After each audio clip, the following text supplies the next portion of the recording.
বর্জ্য রাস্তায় থাকবে না, বর্জ্য থাকবে ডাস্টবিনে, আর সেই ডাস্টবিন থেকে বর্জ্য নিয়ে যাবে সিটি কর্পোরেশন। এই যে আজকে দেখে একটা জিনিস ভালো লাগলো, এই যে মসজিদ, এটা অত্যন্ত শৃঙ্খলার মধ্যে চলে। এই যে আমাদেরকে আপনারা আপ্যায়ন করলেন খেজুর দিয়ে, আমরা খেজুর খেয়ে টিস্যুটা হাতে রাখলাম, আমি দেখলাম সাথে সাথে আমাদের মসজিদের যারা ব্যবস্থাপনার দায়িত্বে আছেন তারা আবার সুন্দর করে একটা বাটি নিয়ে এসে আবার আমাদের কাছ থেকে সেই টিস্যুগুলো কালেক্ট করে নিয়ে গেলেন। এটা একটা ছোট একটা বিষয়। এই যে শুধু এটা যদি আমরা মসজিদে না, এটা যদি প্রতিটি জায়গায় জায়গায় আমরা করি, এই জন্য মানুষকে সচেতন হতে হবে।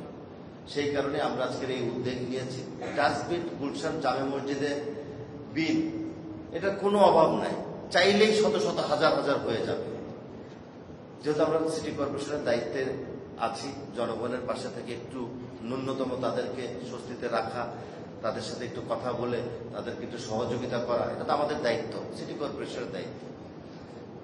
সেই দায়িত্ববোধ থেকে আমাদের কিছু ডাস্টবিন, যেখানে আমাদের যে কমরেড সাহেব, হুমায়ুন সাহেব বলেছেন সবুজ কালারের আছে, হলুদ কালারের আছে, এটা আমরা যে আপনাদের 5টা বিন দিলাম বিষয়টা এরকম নয়।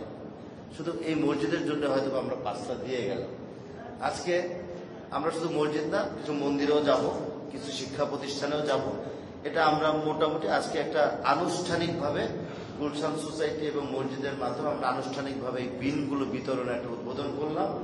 এটাকে আমরা পর্যায়ক্রমে প্রতিটি শিক্ষা প্রতিষ্ঠান, বিভিন্ন মার্কেটের সামনে, যেখানে মানুষ বেশি জমা থাকে, ভিড় ভাট্টা থাকে, তারা অনেক সময় একটা পানি খেয়ে রাস্তায় ফেলে দেয়, বা সেখানে যদি কিছু বিন আমরা সিরিয়ালে দিয়ে দিতে পারি, অন্তত পক্ষে বিনটা দেখেও যদি 50টা জায়গায় যদি 20টা আমাদের বিনে থাকে, তাহলে ধরে নেব যে আমার 20% মানুষ কিছুটা হলেও সচেতন হয়েছে। এই চেষ্টাগুলো করার জন্যই আপনাদের খুব সহযোগিতা প্রয়োজন, খুবই প্রয়োজন। এখানে সোসাইটির অনেক লোকেরা আছে, আমি সাদাত ভাইদের সাথে, মাজাদ ভাইদের সাথে দীর্ঘদিন কাজ করি। ওনাদের ছবি আঁকা থেকে শুরু করে বিনোদনের যে বিষয়টা থাকে বাচ্চাদেরকে নিয়ে, ওখানে আমাকে দাওয়াত দেয়, আমি চেষ্টা করি অ্যাটেন্ড করার জন্য, কারণ আমি নিজের অফিসে গুলশান। ওনারা আমাকে ওনার সোসাইটির মেম্বারও বানিয়েছে, এই জন্য আমি ধন্যবাদ জানিয়েছি তাদেরকে। তা আমি আজকে যেহেতু গুলশানে বসে কথা বলছি, আমি গুলশান সোসাইটির কাছে একটা অনুরোধ থাকবে, আপনারা আপনাদের মাধ্যমে এই ক্যাম্পিংগুলো আপনারা পুরা গুলশান সোসাইটির ঘরে ঘরে সেটা পৌঁছে দিবেন।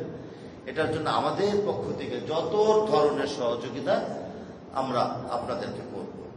প্রয়োজনে যদি মনে করেন সোসাইটির পক্ষ থেকে একটা ক্যাম্পিং এর জন্য কোন একটা অনুষ্ঠান করবেন, সেই অনুষ্ঠানে যদি আমাদেরকে আপনারা প্রয়োজন হলে আমাকে বলবেন, আমরা আমাদের কর্মকর্তা সহ সেখানে থাকবো। একটা বর্জ্য ব্যবস্থাপনার জন্য ক্যাম্পিং যেটা র্যালিও করতে চান ভিতরে ভিতরে, সেটার জন্য আমরা প্রস্তুত আছি, সেই ব্যাপারে আমরা সহযোগিতা করব। আমরা চাই প্রতিটা সোসাইটির মাধ্যমে, প্রতিটা বাড়ি মালিক সমিতি থাকে, মসজিদ কমিটি থাকে, শিক্ষা প্রতিষ্ঠান থাকে, সবাইকে ইনভলভ করে একটা জায়গায় এনে আমাদের নগর উন্নয়নে বর্জ্য ব্যবস্থাকে, তারপরে মশা, সামনে ডেঙ্গু আসছে, সেটার জন্য আমরা প্রিপারেশন অলরেডি নিয়েছি। জনসচেতনের জন্য আমরা অলরেডি ক্যাম্পিং শুরু করে দিয়েছি। পরিবহনের মধ্যে আমাদের কিছু সচেতনতামূলক ওয়ার্ড ব্যবহার করা আছে, এবং মানুষ যাতে একটু আকৃষ্ট হয় এজন্য বাউল সঙ্গীত যারা আছে তাদেরকে দিয়ে আমরা বিভিন্ন জায়গায় উত্তর সিটি কর্পোরেশনের 54টা ওয়ার্ডে 100টি স্পটে আমরা কোরবানির আগ পর্যন্ত চলমান ক্যাম্পিং থাকবে। কোরবানির পরে গিয়ে আবার সেটা আমরা চলমান রাখবো। এমনিভাবে প্রতিটা সেক্টরে মশা বলেন, বর্জ্য ব্যবস্থাপনা বলেন, আদার্স যেগুলি খাল, বিল, নালা পরিষ্কার করার জন্য আমরা চেষ্টা চালিয়ে যাচ্ছি। শুধু সবাইকে একটু সচেতন এবং আমাদেরকে একটু উৎসাহ দেওয়া, আমাদেরকে একটু সহযোগিতা করা।